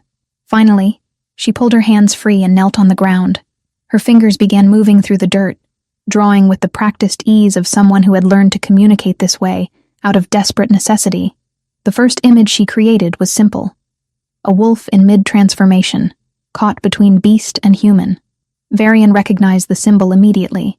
Every shifter knew that moment of change, the fluid shift from one form to another. But Isabel's second drawing showed something different, a human figure that remained human, no transformation occurring. She drew the figure again and again, each iteration showing increasing distress. Then she drew a skull. Death? Varian asked, confused. You were dying? Isabel shook her head violently. She added details to the human figure, giving it long hair, a swollen belly indicating pregnancy. Then she drew the transformation symbol again, but this time the wolf remained a wolf. No return to human form. Permanent. Understanding crashed through Varian like ice water. You were going to transform. Permanently. And you could not stop it. Isabel nodded, relief flooding her features at finally being understood. She drew more symbols, working quickly now. A calendar showing months passing. The human figure's belly growing larger. Then the transformation happening. The permanent shift to wolf form, while the belly remained. You were pregnant, Varian breathed. His hands shook as he processed what she was showing him. You were carrying our child, and you knew you were going to transform into a beast that could never return. So you left. You staged your death to spare me from watching it happen. More tears tracked down Isabel's face. She reached for him, cupping his bearded cheek with one hand. The gesture held apology, explanation, and a desperate plea for understanding all at once. Varian pulled her against his chest, his own eyes burning. "You foolish, selfless woman. Did you truly believe I would rather think you dead than stand beside you through whatever darkness approached? Did you not trust me to find a solution? To fight for you? To move heaven and earth if necessary?" Isabel's body shook with silent sobs. Her fingers clutched his shirt as if he might disappear if she released her grip. The mate bond sang between them. No longer just recognition, but communication. Through it, he felt her grief, her shame, her overwhelming relief at finally sharing this burden she had carried alone for so long. They remained like that until the sun climbed higher, warming the clearing. When Isabel finally pulled back, her eyes were red, but clearer. She gestured again, this time pointing to herself, then making a walking motion with her fingers. "You want me to walk with you?" Varian guessed. She nodded, standing and offering her hand. The wolves rose as well, forming their protective circle. But this time, when Varian took her hand and let her lead him deeper into the mountains, they did not growl or bare teeth. They simply followed, accepting his presence as their alpha female had accepted it. Isabel led him for over an hour, climbing steadily higher. They passed her various shelters, crude structures made of branches and pelts that spoke of harsh winters survived through determination alone. She showed him where she fished, where she gathered edible plants, where she had learned to trap and hunt without the aid of her wolf. Then she brought him to a cave halfway up a rocky slope. Inside, protected from weather and animals, lay carefully preserved belongings. Her wedding ring, placed on a flat stone as if on an altar, a piece of fabric torn from the dress she had worn the day she fled, and a small bundle wrapped in leather. Isabel retrieved the bundle with shaking hands and offered it to Varian. He unwrapped it carefully, breath-catching when he saw what lay within. A book, old, leather-bound, filled with handwriting he did not recognize. "What is this?" he asked. Isabel pointed to the name on the first page, then to herself. She made a gesture indicating generations, family, bloodline. "Your grandmother's diary," Varian realized. "This explains the curse." She nodded urgently. Over the next hour, through gestures and drawings, Isabel conveyed what the diary had revealed. 8 generations of Silvercrest women, all transforming permanently at 25, all losing their humanity to the beast within. Her grandmother had chosen death over transformation, poisoning herself slowly to spare her mate the horror of watching her devolve. "But you did not transform," Varian said, struggling to understand. "You are still human, still yourself, even if you have lost your voice." Isabel's expression grew troubled. She drew the pregnant figure again, then made a stopping gesture. The pregnancy had halted, frozen somehow, preventing the transformation but also preventing the child from being born. "The baby," Varian whispered. "Our child is still inside you. After 3 years." She nodded, placing his hand on her belly. It felt wrong, too firm, too unchanging, as if time itself had stopped within her womb. But that was not the worst of it, Isabel's drawings revealed. She pointed to her head, then drew symbols showing degradation. Memory fading, language disappearing, humanity eroding piece by piece, even as her body remained trapped in human form. "How long?" Varian demanded. "How long before you lose yourself completely?"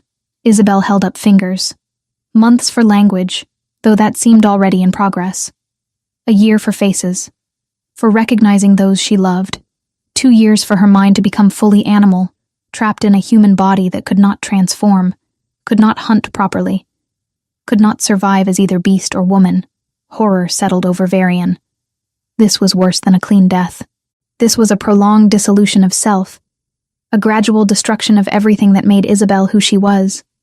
And she had chosen to face it alone, hidden in these mountains, rather than let him watch it happen. "No," he said firmly. "No. There must be a way to break this curse. Magic that strong must have a counter. We will find it." Isabel shook her head sadly, pointing to the diary. Her grandmother had searched. So had the generations before her. No solution existed. "Then we create one," Varian insisted. "I am Alpha King. I command resources your grandmother never had access to, Healers, scholars, mages.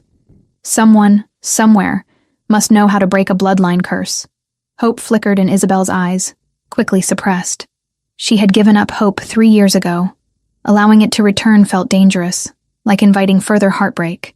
A thought occurred to Varian. You said your grandmother searched, but did she seek help from those who practice the darker arts? From witches and blood mages who understand curses from the inside? Isabel's brow furrowed. She gestured uncertainty.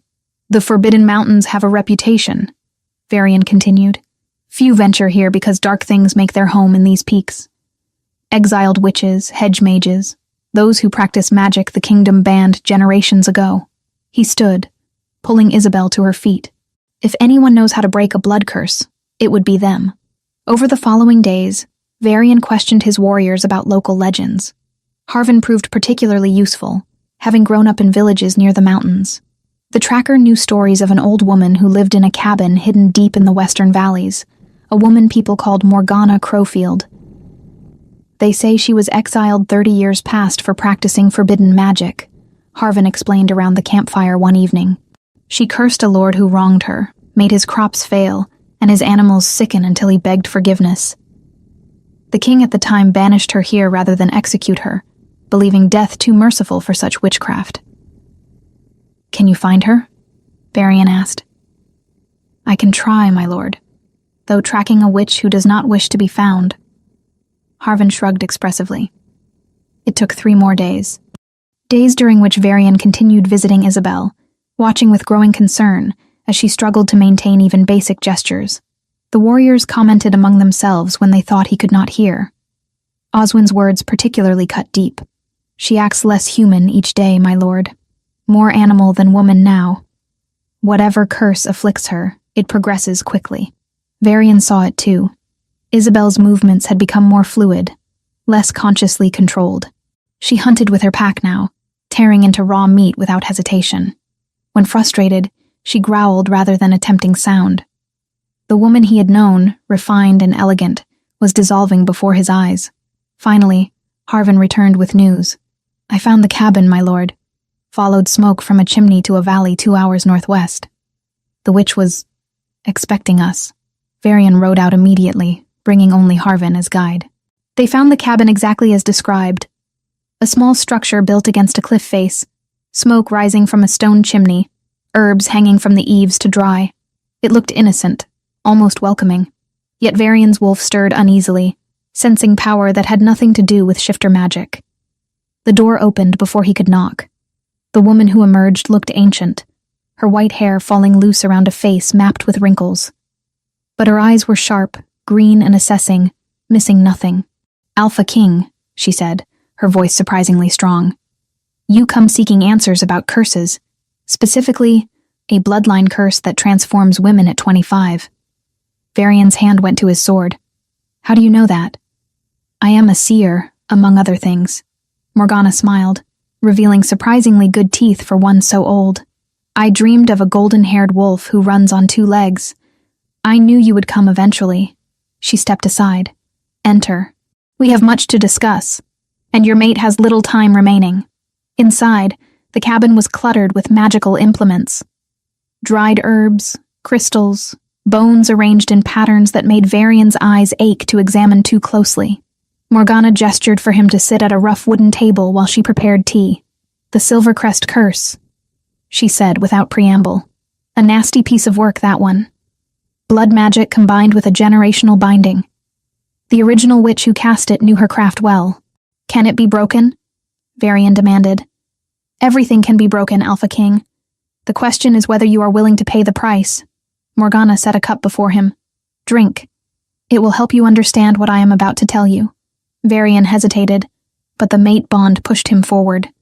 Isabel was dying by inches. He would risk anything to save her. He drank. The tea tasted bitter, earthy. Almost immediately, his vision sharpened. The patterns on the walls began to make sense. Arcane symbols that spoke of power and sacrifice and transformation. The curse activates at 25, Morgana explained. It targets the wolf within, forcing a permanent shift. But your mate did not shift. Do you know why? The pregnancy, Varian said. She was 3 months along when she turned 25. Precisely. The child divided the curse's weight, creating a stalemate. Isabel's wolf died, but her human form remained. The pregnancy froze, preserving the life within, while preventing further development. The fetus remained exactly as it had been at 3 months gestation. The 3 months she had already carried would always count. But no further time could pass for the child until the curse was broken. Morgana's expression grew grave, but the curse did not stop. It simply changed tactics. Now it consumes her humanity directly. Within months, she will forget all language. Within a year, she will not recognize faces. Within 2 years, her mind will be fully animal, trapped in a body that can neither hunt as a beast nor function as a woman. Then break it, Varian growled. I will pay whatever price you name. The price is not mine to set. Morgana leaned forward. To break a blood curse, you need 3 things. The willing blood of the bonded mate, a sacrifice of equal value to what the curse has taken, and the destruction of the original curse object. In this case, the Grimoire Silvercrest, the book where the curse was first recorded. Fine. Take my blood. I will sacrifice whatever you require, and I will burn this grimoire myself. You do not understand the cost, Morgana said softly. The curse has taken Isabel's wolf, her voice, and 3 years of her life. The sacrifice must match. You must give half your remaining lifespan. At 35, you might live another 40 years. You must surrender 20 of them. You will age rapidly, grow old before your time, and die young. Varian did not hesitate. Done. And the grimoire contains protections placed by the Silvercrest bloodline centuries ago. Destroying it will leave future generations vulnerable to the original threat that necessitated such powerful magic in the first place. I do not care about future generations, Varian said harshly.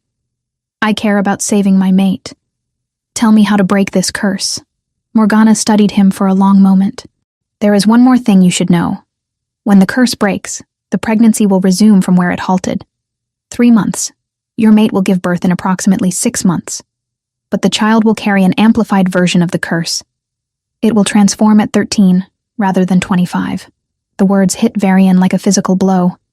Save Isabel, but condemn their child to an even shorter time before the curse claimed it. An impossible choice. A cruel bargain. But looking into Morgana's ancient eyes, Varian saw truth. This was the price. This was the cost of defying a curse that had claimed 8 generations. How do we proceed? He asked. Morgana smiled grimly. First, you must convince your Luna to accept the ritual. Something tells me she will resist sacrificing your years for her sake.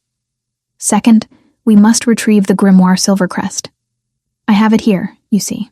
I have been its guardian for 3 decades, waiting for the one who would finally attempt to break the curse. She rose and retrieved a book from a locked chest. The leather binding was old, cracked, marked with symbols that seemed to writhe in the firelight. This was the object that had condemned generations of women. This was what stood between Isabel and salvation. Bring her to me, Morgana said. 3 days from now, during the full moon. We will perform the ritual then, or we will watch her fade into nothing. Varian took the grimoire, feeling its weight in his hands. Not just physical weight, but the accumulated suffering of every Silvercrest woman who had transformed, who had lost herself to the curse. He thought of Isabel drawing symbols in the dirt, struggling to communicate as language slipped away. He thought of their child, frozen in time, waiting to be born into a world that would give it only 13 years. I will bring her, he promised, and we will end this curse forever. Chapter 6. Betrayal in the Mountains. Varian returned to the camp with the Grimoire Silvercrest clutched against his chest, and a choice that threatened to tear him apart. The ancient book felt heavier than its physical weight suggested, as if it carried the accumulated suffering of 8 generations of cursed women within its leather binding. His warriors looked up as he approached, questions clear in their expressions. Harvin rose from his position by the fire, concern etched across his weathered features. My lord? Did the witch provide answers? She did. Varian's voice came out hoarse. He sank onto a log near the flames, staring into the dancing light without truly seeing it. The curse can be broken, but the price. He explained Morgana's requirements. The blood offering he would give gladly. The destruction of the grimoire posed no moral dilemma. But surrendering half his remaining life, aging decades in a single night, dying young while Isabel lived on, raised questions he had not anticipated. And worse, far worse, was the revelation about their child. The baby would carry an amplified curse, transforming permanently at 13 instead of 25. Saving Isabel meant condemning their daughter to suffer the same fate, only faster, crueler, with even less time to find a solution. "What will you do, my lord?" Oswin asked quietly after Varian finished explaining. "I will break the curse," Varian said without hesitation. "Whatever the cost to myself. As for the child," his hands clenched into fists, "we have 13 years to find a way to break an amplified curse. Perhaps by then, magic will have advanced. Perhaps someone will discover what 8 generations could not. I refuse to let Isabel fade into nothingness, simply because the future remains uncertain." The warriors exchanged glances but said nothing. They had followed their king into the wilderness on what everyone called a mad quest. They had witnessed him find his supposedly dead mate living among wolves. Whatever came next, they would support him. Varian spent the next day explaining the situation to Isabel. He found her in their usual clearing, surrounded by her pack. She watched him approach with those haunting violet eyes, and the mate bond sang between them, stronger now that they spent time together, rebuilding what 3 years of separation had strained. Using gestures and drawings in the dirt, he conveyed everything Morgana had told him. The ritual, the requirements, the consequences. Isabel's expression shifted from hope to horror as she realized what breaking the curse would cost. When he finished, she shook her head violently and grabbed his hands, pressing them to her chest. Her meaning was clear. She would not accept his sacrifice.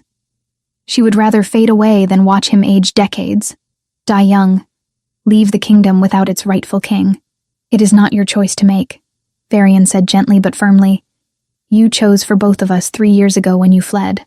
You decided alone that protecting me from your transformation was worth more than our bond, our love, our future together. This time, I am choosing, and I choose to save you, whatever the price." Isabel's tears fell freely. She drew frantically in the dirt, showing him a crown, a kingdom, people who needed him. How could he abandon his responsibilities? How could he leave Valdoria vulnerable by shortening his life? "I am 35, Varian said.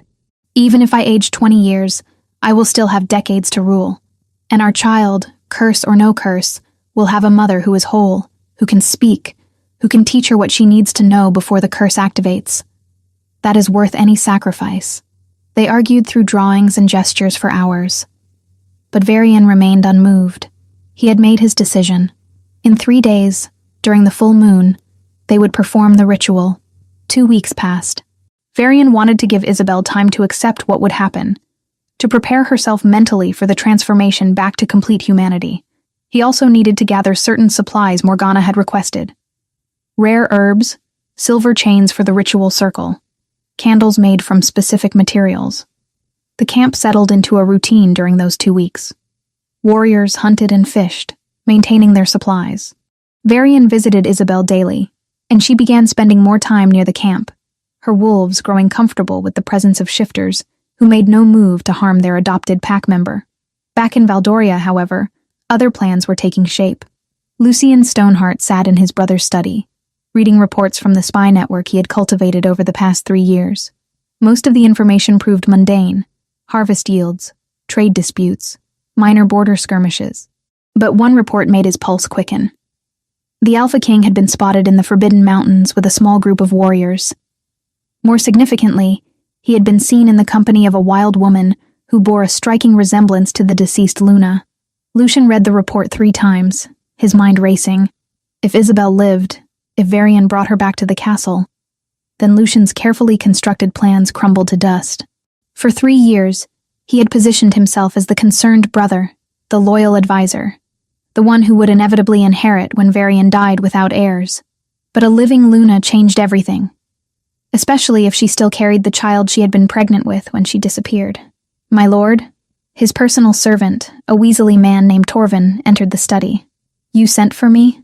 I need you to hire men," Lucien said quietly. "Discreet men.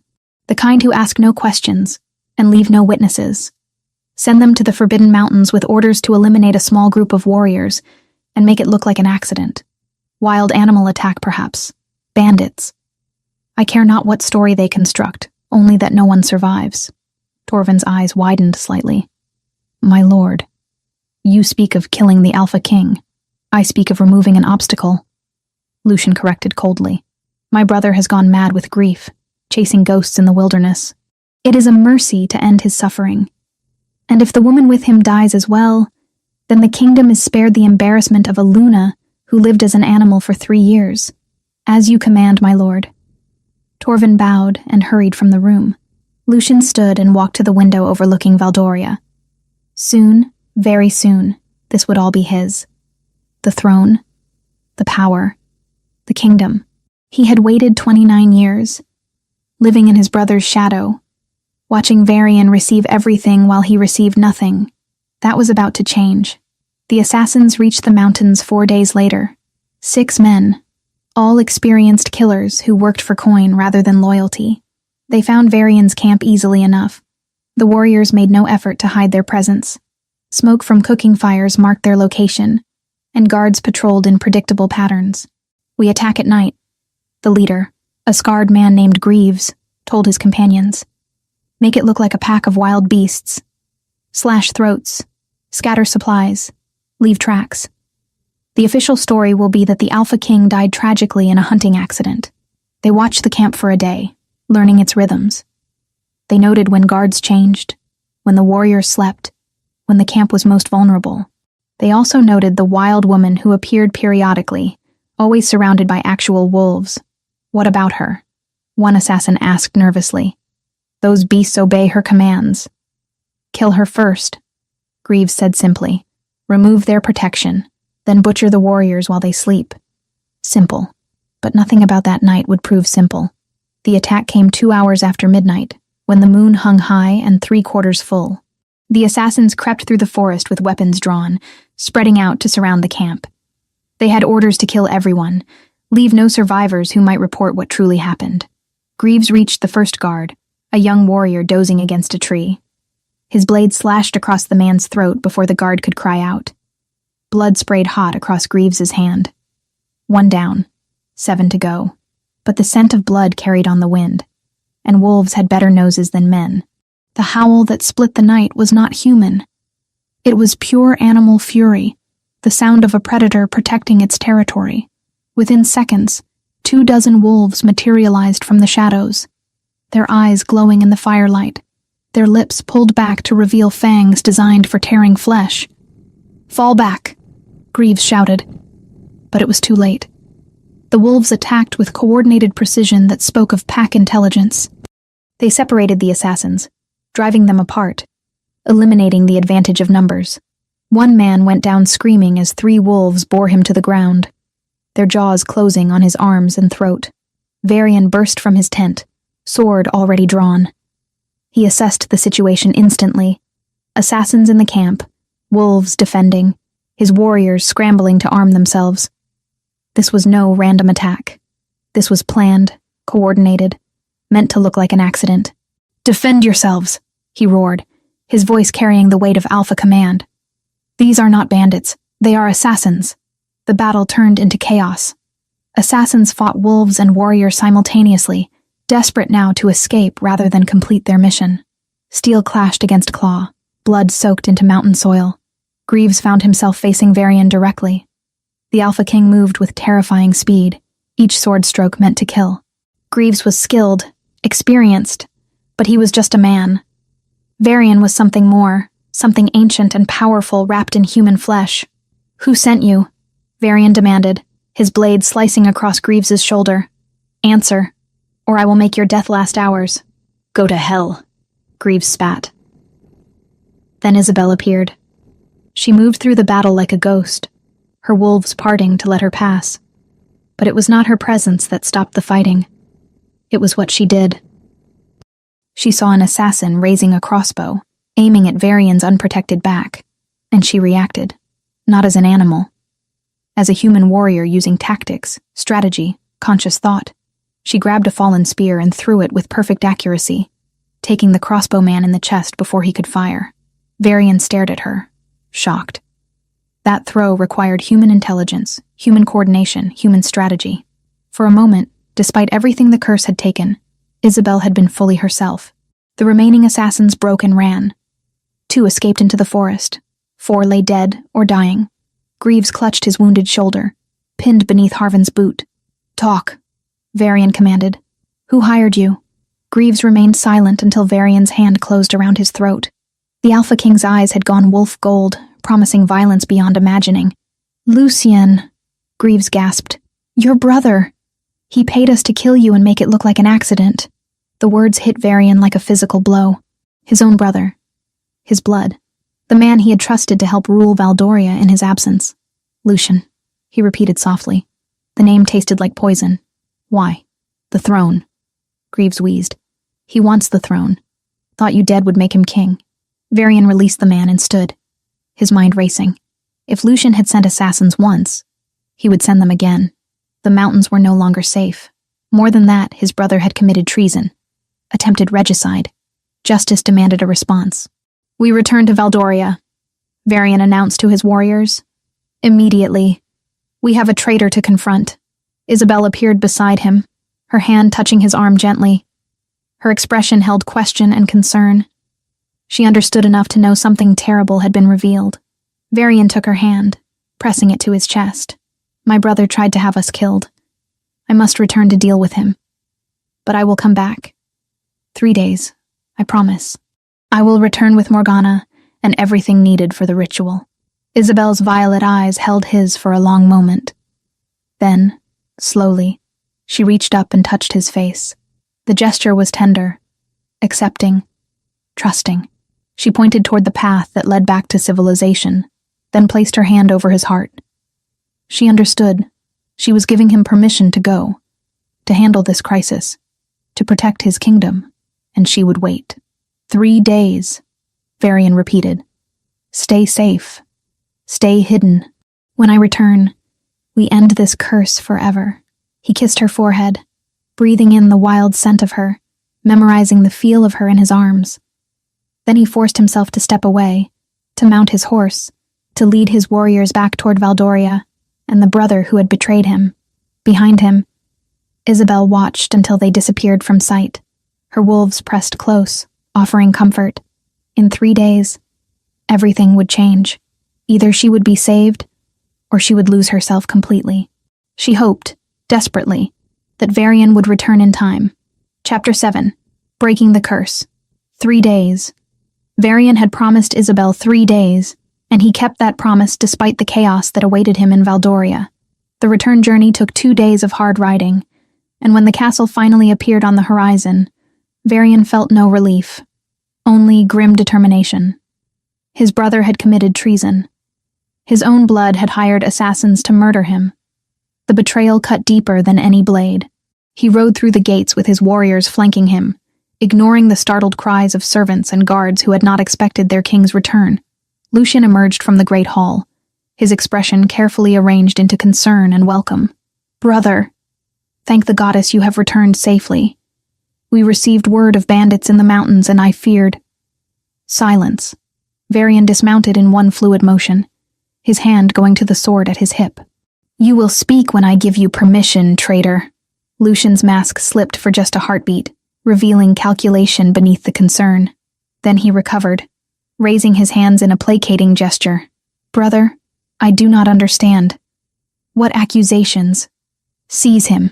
Varian's command sent his warriors forward. They grabbed Lucien's arms, forcing him to his knees despite his protests. "Lock him in the dungeons. He will answer for attempted regicide." The courtyard erupted in shocked murmurs. Lords and servants alike stared in disbelief as the king's brother was dragged away, still proclaiming his innocence. Varian cared nothing for their opinions. He had evidence, a confession from the assassin, and most damning of all, his own certainty that Lucien would sacrifice anything for the throne he had always coveted. "My lord," Lord Brennan approached cautiously, "surely there has been some mistake. Prince Lucien would never—" "He hired assassins to kill me in the mountains," Varian interrupted coldly. One survived long enough to confess. Lucien wanted me dead so he could claim the throne. Is that clear enough? Or shall I provide the corpses as evidence? Brennan's weathered face paled. My lord, forgive me. I did not know. No one knew. That was the point. Varian strode toward the castle entrance, warriors falling into step behind him. Gather the council. We convene in 1 hour. And send for Morgana Crowfield. Tell her the Alpha King requires her presence immediately. The next hour passed in a blur of preparations. Varian bathed, changed into clean clothes, and armed himself not just with steel, but with the authority of his position. When he entered the council chamber, every lord rose and bowed. He did not acknowledge them, simply took his seat at the head of the table. This council will address 2 matters, he announced without preamble. First, the treason of my brother. Second, the return of your Luna. The chamber exploded in shocked voices. Return of the Luna? She had been dead for 3 years. Was their king mad with grief? Varian let them talk themselves out, then raised one hand for silence. When he had it, he spoke with absolute certainty. Isabel lives. She has been surviving in the Forbidden Mountains for 3 years, afflicted by a curse I intend to break. I ride to retrieve her at dawn. Any who question this decision may leave this chamber now and never return. No one moved. Good. Varian leaned back in his chair. Morgana Crowfield will perform a ritual to break the curse. It will take place in 3 days during the full moon. Until then, no one speaks of this outside these walls. When the Luna returns, you will show her the respect her position demands. Am I understood? A chorus of agreement filled the room, though many faces showed doubt and fear. They would obey because he commanded it, but winning their true acceptance would take time. Varian did not have to spare. Morgana arrived that evening, riding a mule and carrying a pack that clinked with glass vials. She looked no different than she had in her mountain cabin, ancient and knowing, her green eyes seeing more than they should. Alpha King, she said with a slight bow. I have brought everything necessary for the ritual, the grimoire as well, though I see you have already retrieved it from where I left it for you. How did you know I would find you? Varian asked, as he led her through the castle corridors. I am a seer. I dreamed of this moment 30 years ago, when I was first exiled to those mountains. I have been waiting ever since for the one who would finally attempt to break the Silvercrest curse. She smiled grimly. You are not the first to try, Alpha King, but you may be the first to succeed. They departed before dawn, a small group consisting of Varian, Morgana, Harvin, and Oswin. The witch rode her mule while the others took horses, traveling quickly back toward the mountains and the woman who waited there. They reached the clearing, where Isabel had made her home by midday.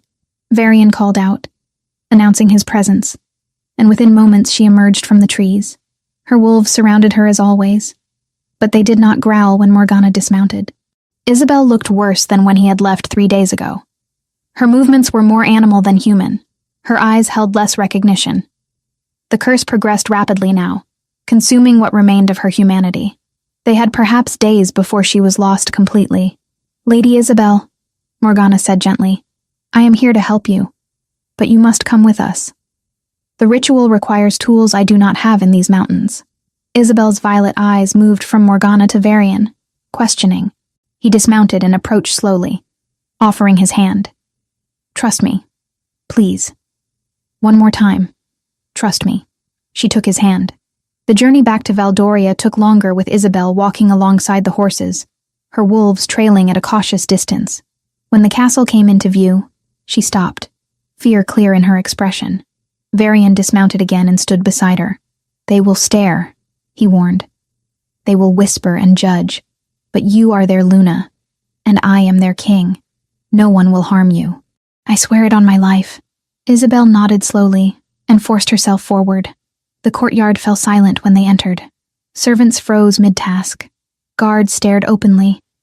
The wild woman, clothed in pelts, surrounded by actual wolves, bore little resemblance to the refined Luna who had disappeared 3 years ago. Yet her face, beneath the dirt and tangled hair, was unmistakably Isabel Silvercrest. Prepare the East Tower, Varian commanded. Food, water, clean clothes. My Luna will require them. As if his words broke a spell, people rushed to obey. Isabel was led away by female servants who approached cautiously, speaking in soothing tones. Her wolves remained in the courtyard, restless, but obedient to some unspoken command from their adopted alpha. That evening, the council demanded an audience. Varian granted it, though his patience wore thin. "My lord," Lord Brennan began carefully, "the court is concerned. The woman you claim is Lady Isabel appears changed. There are those who question whether the curse that afflicts her might contaminate the royal bloodline. Some suggest it would be merciful to execute her." Varian's voice could have frozen fire. "Is that what you suggest, Lord Brennan? That I murder my mate because she carries a curse not of her making? My lord, please understand. We think only of the kingdom's welfare. Then think of this." Varian stood, towering over the assembled lords. "The woman in that tower is your Luna. She carries my child, the heir to Valdoria. Any man who speaks of harming her will answer to me personally. And I promise you, my justice will not be gentle." The threat hung in the air like a blade. No one dared speak further. 2 days passed in tense preparation. The tower room was cleared and cleansed. Morgana inscribed symbols on the floor, using chalk mixed with silver dust. Candles were arranged in precise patterns. The grimoire. Silvercrest sat on a pedestal at the circle's center, waiting to be destroyed. Isabel spent those days in her chambers, tended by servants who reported she barely ate, barely slept, and responded poorly to attempts at conversation. The curse consumed her faster now, as if sensing its impending destruction and racing to complete its work. On the night of the full moon, Varian went to her chambers personally. He found her standing at the window, staring at the moon with vacant eyes.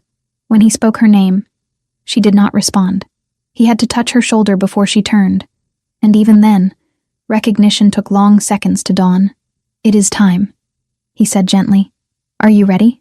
She stared at him, then slowly raised one hand to touch his face. Her fingers traced the lines around his eyes, the gray in his hair.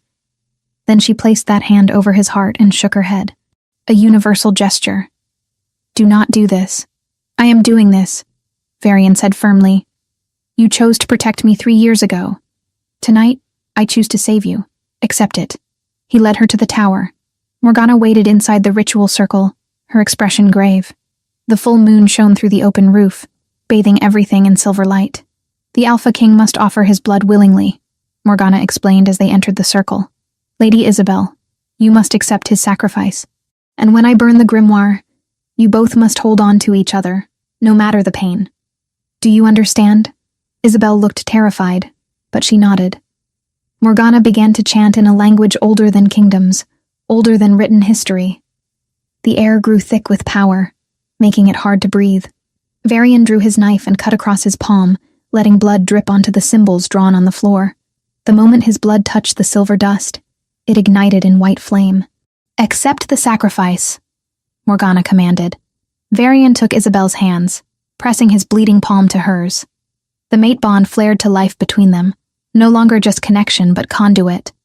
Through it flowed his life force, his years, his very essence. He felt decades pour out of him like water from a broken vessel. Isabel tried to pull away, her eyes wide with horror as she felt what he was giving up. Varian held her tighter. "No, you do not run this time. Stay with me." Morgana opened the grimoire Silvercrest and began reading from its pages. The words she spoke made reality shudder. Then she threw the book into the flames. It caught instantly, burning with unnatural silver fire that gave off no heat, but filled the chamber with blinding light. The pain hit them both simultaneously. Isabel screamed, the first true sound she had made in months. Her body convulsed as the curse fought against its breaking, unwilling to release its hold. Light exploded from her belly where their child lay frozen, and the pregnancy suddenly resumed. Months of halted development compressed into seconds. Varian aged before her eyes. Gray spread through his hair completely. Lines deepened around his mouth and eyes. His skin loosened slightly. His muscles lost definition. 20 years stripped away in moments, the price paid in full. They collapsed together, still holding each other as the ritual reached its crescendo. The grimoire turned to ash. The symbols on the floor burned away, and finally, blessedly, the pain stopped. Silence filled the tower. Isabel lay in Varian's arms, breathing hard, her body human and whole.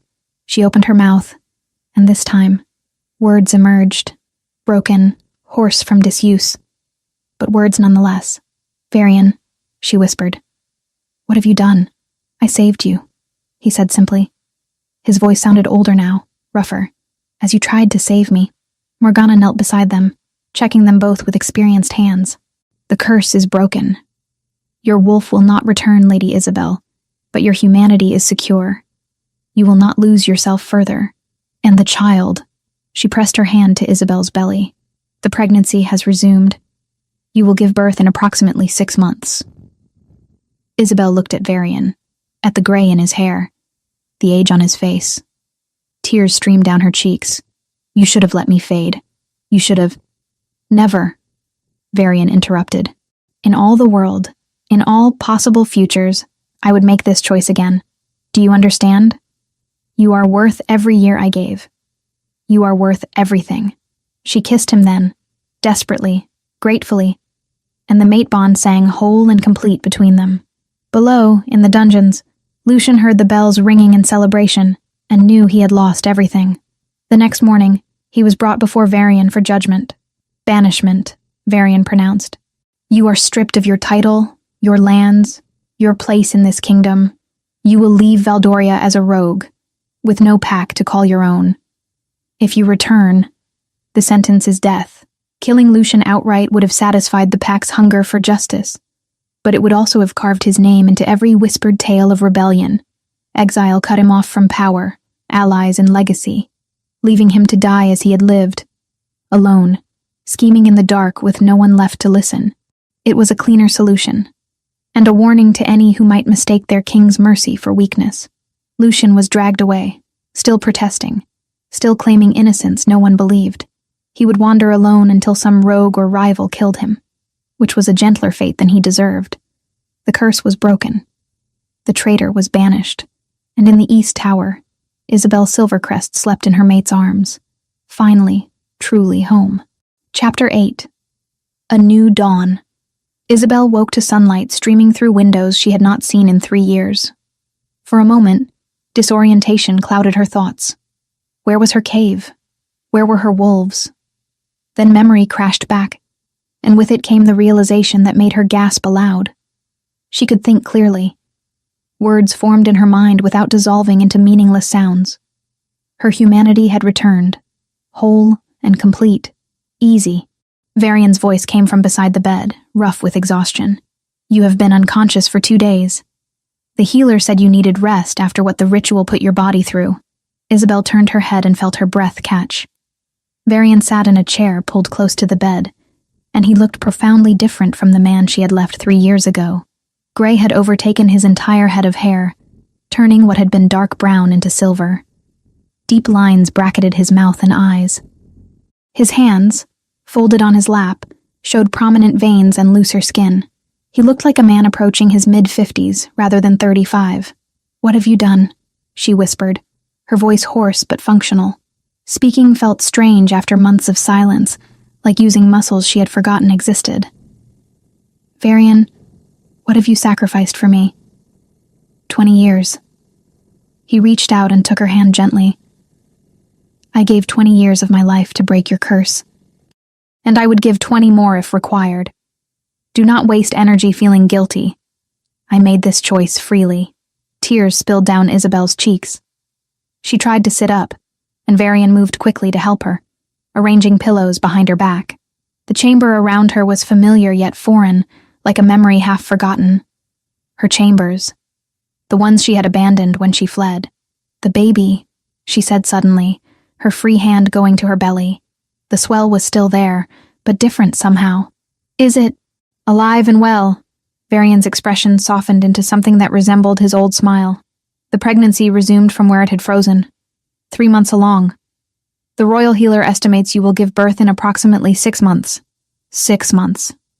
Isabel tried to calculate how long she had carried this child in total. 3 months before the curse activated and froze everything. 3 years frozen. Now 6 more months. It defied all logic, yet she could feel movement within her womb, small flutters that spoke of life continuing against impossible odds. "There is more you should know." Varian's tone grew serious. "The child will carry the curse. Morgana says it will activate when she turns 13 rather than 25. We will have 13 years to find a way to break it again, to save our daughter from the same fate you endured." The words should have devastated her. Instead, Isabel felt only determination. 13 years was more time than many people receive to solve impossible problems. And they would not be alone this time. They had Morgana's knowledge, the resources of an entire kingdom, and most importantly, they had each other. "Then we have work to do," she said firmly. Her voice grew stronger with each word, as if language itself was flooding back into her consciousness. 13 years to research blood curses, to find ancient texts, to consult every witch and mage in the kingdom. Our daughter will not suffer as I did. Varian's expression filled with something Isabel recognized as pride mixed with relief. He had feared, she realized, that she might retreat into despair upon learning their child's fate. But 3 years surviving in the wilderness had changed her fundamentally. She was no longer the refined Luna who had fled to spare others pain. She was someone who had faced death daily and emerged stronger. Over the following weeks, Isabel recovered her strength. Speaking became easier, though she still struggled with complex words and sometimes lapsed into frustrated gestures when language failed her. The healer assured her this was normal given the curse's effects. Full recovery would take time. The court's reaction to her return proved mixed. Some welcomed their Luna back with genuine joy. Others whispered behind their hands about the wild woman who had lived among beasts, questioning whether she could truly resume her duties. Isabel ignored them. She had faced down bears and survived winters that would have killed seasoned warriors. Court politics seemed trivial by comparison. She did, however, make a point of addressing the council formally 6 weeks after the ritual. Dressed in proper gowns that felt constraining after years in pelts, she stood before the assembled lords and spoke with a voice that had learned to command wolves. "I understand some of you question my fitness to serve as Luna," she began, meeting each lord's gaze in turn. "You see someone changed by hardship, marked by survival, no longer the refined lady who once graced these halls. You are correct. I am changed. But I would argue I am better for it." Lord Brennan shifted uncomfortably in his seat. Others exchanged uncertain glances. "I have learned what it means to fight for every breath," Isabel continued. "I have learned the value of loyalty from beasts who accepted me when I had nothing to offer. I have learned that survival requires both strength and sacrifice. These lessons will serve this kingdom well, as I resume my duties beside your king." She placed her hand on her swollen belly, now clearly showing at nearly 5 months along. "And when my daughter is born, she will inherit both the curse that afflicts her and the determination to break it. She will know that challenges can be overcome, that curses can be broken, and that love is worth any price. That is the legacy I will give her." The council accepted her words with varying degrees of conviction, but acceptance came nonetheless. Isabel had proven she would not be dismissed or cowed. She was Luna, and she intended to fulfill that role with every ounce of strength she possessed. 6 months passed in a rhythm of preparation and healing. Isabel's pregnancy progressed normally now, the frozen months finally giving way to natural development. She worked with Morgana weekly, learning everything the witch knew about blood curses and how they might be broken or modified. Together, they began assembling a library of texts on curse breaking, determined to have answers ready when Isabel's daughter turned 13. Varian governed with the wisdom age had granted him, though that age had come artificially. He looked older than his years, yet he moved with undiminished strength. The sacrifice had taken time from his life, not his vitality. Isabel caught him sometimes staring at his reflection with an expression she could not quite read. Regret? Acceptance? She never asked, fearing the answer. The first snow fell on a morning in late autumn, transforming Valdoria into something beautiful and pristine. That same day, Isabel's labor began. The birth was difficult, made more complicated by the curse's lingering effects on her body. But Isabel had survived worse than childbirth. She bore down through pain that would have broken others, supported by Varian's steady presence and the healer's skilled hands. As dawn broke over the kingdom, 2 cries filled the chamber. "Twins," the healer announced with wonder in her voice. "My lady, you have given birth to twin daughters. Twins. Not one child carrying the curse, but 2. Isabel felt a moment of panic before Varian pressed the first baby into her arms. The infant had stopped crying, her tiny face scrunched and red, her eyes when they opened showing brilliant blue identical to her father's. Elise, Isabel said softly. The name came to her without thought, feeling right in a way few things had since her world had fractured 3 years ago. The second baby was placed in Varian's arms. When she opened her eyes, they were violet, Isabel's own rare color, passed down to this tiny life. Freya, Varian said, his voice thick with emotion. Morgana examined both infants carefully, her expression grave. The curse is present in both, she confirmed. Divided between them, which may actually work in our favor. When they turn 13, we will need to perform the ritual for each separately. But we have time to prepare. 13 years. It seemed simultaneously forever and impossibly brief. The kingdom celebrated the birth of the royal twins with feasts and festivals that lasted a week. Nobles who had questioned Isabel's return found themselves swept up in joy too powerful to resist. The Alpha King had heirs. The royal line would continue. That was what mattered. But Isabel made one request that raised eyebrows throughout the court. She wanted the wild wolves who had protected her brought to Valdoria, not captured or caged, but given sanctuary, land in the northern mountains, protected by royal decree, where they could live undisturbed. They saved me, she told the council when they questioned the expense. When I had nothing, when I was losing myself piece by piece. They gave me family. I will not abandon them now that I have everything. The wolf sanctuary was established within months, with Harvin commanding the rangers who patrolled its borders, and Oswin leading the guard posts that watched the mountain pass below. Isabel visited regularly, her daughters bundled against the cold, introducing them to the beasts who had been her pack. The wolves remembered her, the alpha male she had once called Shadow, greeting her with gentle chuffs and accepting the scent of her cubs. More than that, Isabel used her experience to establish laws protecting cursed shifters throughout Valdoria, with seers like Ilara formally recognized as royal allies rather than exiles on the fringes of the realm. Those afflicted with magical maladies would no longer be cast out or destroyed. They would be given sanctuary, support, and every possible resource to break whatever curse afflicted them. It was a radical change in policy, one that earned her both praise and criticism. Let them criticize, Varian said one evening as they stood on their private balcony, watching the moon rise over the kingdom. Elise and Freya slept peacefully in cradles nearby, watched over by trusted nursemaids. You are giving hope to those who had none. That is worth more than the approval of fools. Isabel leaned against him, marveling at how solid he remained despite the silver in his hair and the lines on his face. Do you regret it? She asked quietly. The years you gave up, the youth you sacrificed. Never. His arm came around her shoulders, pulling her close. I lost you once and spent 3 years in a grief that nearly destroyed me. I would give 100 years rather than face that again. From the mountains in the distance came the sound of wolves howling at the moon. Isabel recognized Shadow's distinctive voice among them, calling to the pack he led. She had been part of that pack once, neither fully human nor fully beast, surviving in a liminal space between two worlds. Now she stood in her rightful place, Luna of Valdoria, mother to 2 daughters who would face their own battles with curses when the time came. But they would not face those battles alone. They would have parents who understood sacrifice, who had proven that curses could be broken, that impossible odds could be overcome through love and determination. They will be extraordinary, Varian said, following her gaze to where their daughters slept. Our girls. They carry your strength and your determination. When the curse activates, they will face it with everything we can give them, and we will break it, Isabel said with absolute certainty. Just as you broke mine, whatever it costs, we will save them. The wolves howled again, their voices carrying across the distance. A reminder of survival against impossible odds.